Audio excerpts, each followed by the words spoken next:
Esu svečiuose pas savo bičiulį, su kuriuo jau palaikau ryšį ir ne vieną kartą esu jį aplankęs. Labai geras žmogus, tikras Lietuvos ir Ukrainos patriotas. Man smagu pažinti Robertą. Ir eilinį kartą vykstu į Ukrainą ir jis mielai prisideda prie šitos kelionės, mielai man palinki gero kelio ir įdeda gerų palinkėjimų ir gerų dalykų, kurie bus naudingi ir Ukrainos kariams. Robertai, aš papasakoju pačiam apie šios kelionės misiją, kad buvau Druskininkuose ir aplankiau Lietuvos rinktinės krepšininkus, kurie mielai pasirašė ant rinktinės marškinėlių. Ir tuos marškinėlius vežu į Kijevą, tikiuosi bus aukcionas ir pinigai bus perduoti sužalotiems kariams, kurių dėja Ukrainoje yra ne vienas. Kaip pats vertini tokią idėją, o tokiu būdu paremti žmonės, kurie iš tikrųjų kenčia nuo karo tragedijų, ne tik dvasiškai, bet ir iš tikrųjų suluošinime, kurie labai žiaurūs ir palieka žmonės kartais ir vienumoje. Gal aš sakyčiau, kad tai yra labai puikia iniciatyva, nes dauguma gal įsivaizduoja, kad pinigai tiesiog upeliais savanoriam plaukia ir tai nėra problema padėti tiek sužeistiem, tiek nukentėjusiem nuo kitų psichologinių, gal net, sakykime, problemų kariam. Ir manyčiau, kad tokios iniciatyvos ir sveikintinos ir ne vien reikia daryti Lietuvoje, ne vien užsienyje, bet jie mielai prisideda dalyvaudami aukcionuose vietiniai verslininkai Ukrainos. Ir manyčiau, čia gera iniciatyva pradžia lietuvių artefaktą, tokį kaip su garsiais krepšininkais, pabandyti parduoti būtent tenai, organizuoti rimtą aukcioną ir surinktas lėšas nukreipti būtent į gydymo poreikius. Kaip tu manai, ar Lietuvoje tokia idėja, būtent tokiu būdu surinkti pinigus būtų ir paklausi tarp Lietuvos verslininkų? Galiu pasakyti iš praktikos, taip, aukcionai yra daromi jau nuo pirmų karo dienų.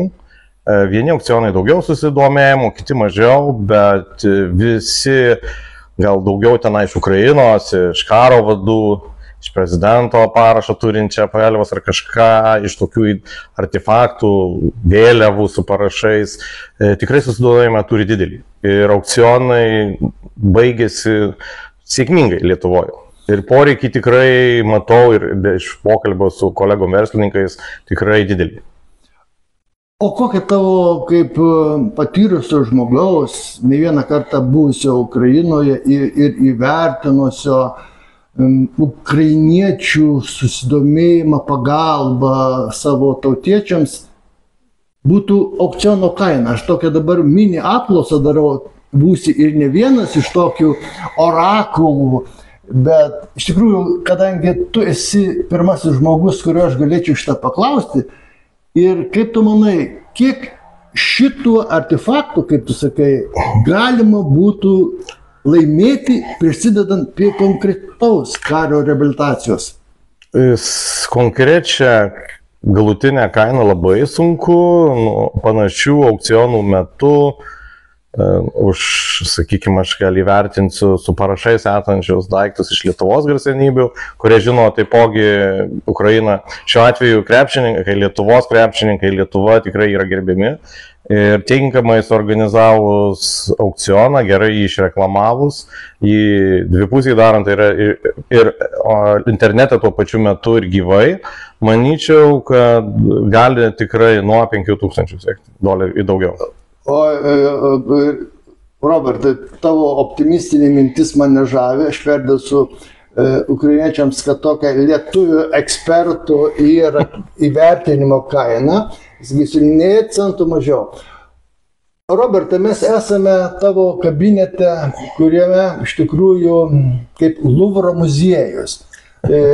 Tačiau jis susijęs su Ukraina, susijęs su tema, kurią mes kalbame. Ir žinau, kad tu ne vieną kartą esi konkrečiai organizavęs, konkrečiai vežęs, ne esi net toks žmogus, kuris daug kalba, o mažai daro. Atvirkščiai, daug darai, mažai kalbi.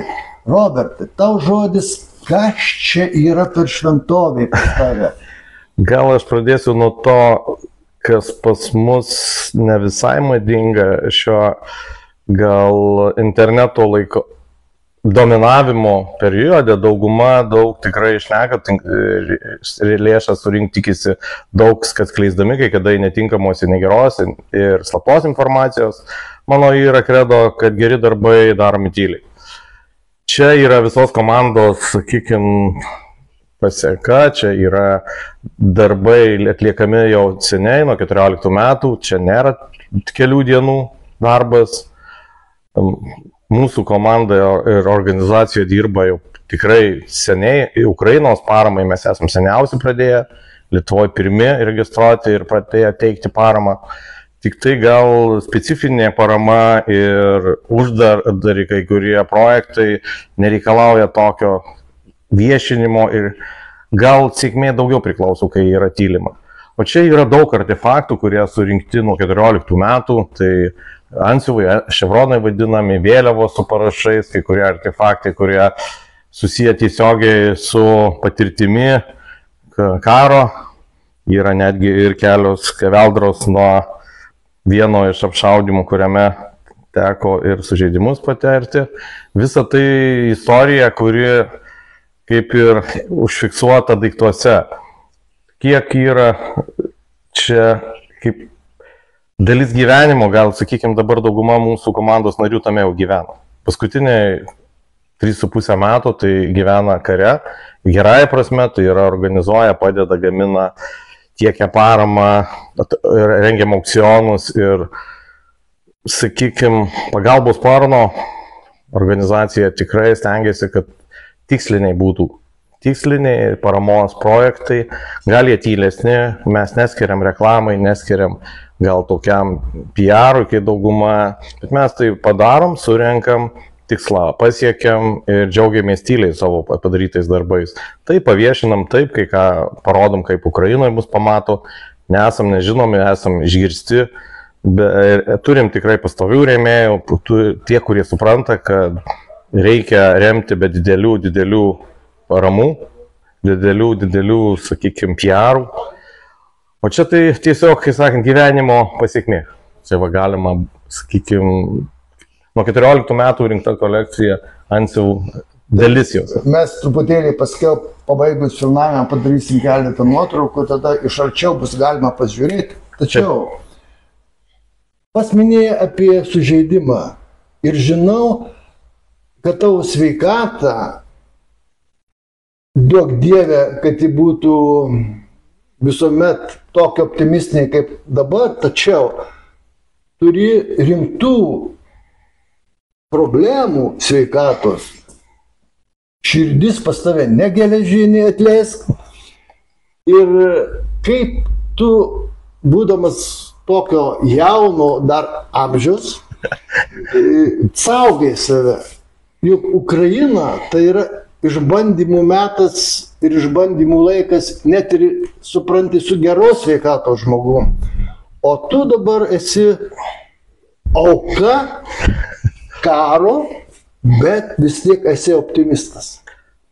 Tai jeigu pradėsi skūstyti sulaužytais kaulais ar širdies problemomis, tai beliks, kaip sakant, vienam verkti ir gailėti savęs. Nes, aišku, to charakterio. Sveikata, aišku, jau per paskutinius metus turėjau didelių iššūkių. Ne vienas lūžis, ne vienas, sakykime, patirtas traumų, sužeidimų etapas buvo. Taip, teko ir širdį operuoti keletą kartų. Vieną kartą iš jų teko ir Ukrainoje paremontuoti. Bet optimizmas manęs neapleido. Taip, sveikata mažesnė, bet darbų kiekis ir tikslų siekiamų nesumažėjo. Robertai, kiekvieną kartą, kai su tavim susitinku, linkiu kuo geriausios sėkmės ir sveikatos. Ta patį norėčiau ir dabar palinkėk. Būk sveikas, bičiuli, nes tokių kaip tu reikia ne tik Lietuvai, bet ir Ukrainai. Ačiū tau už pokalbį. Dėkui Jums.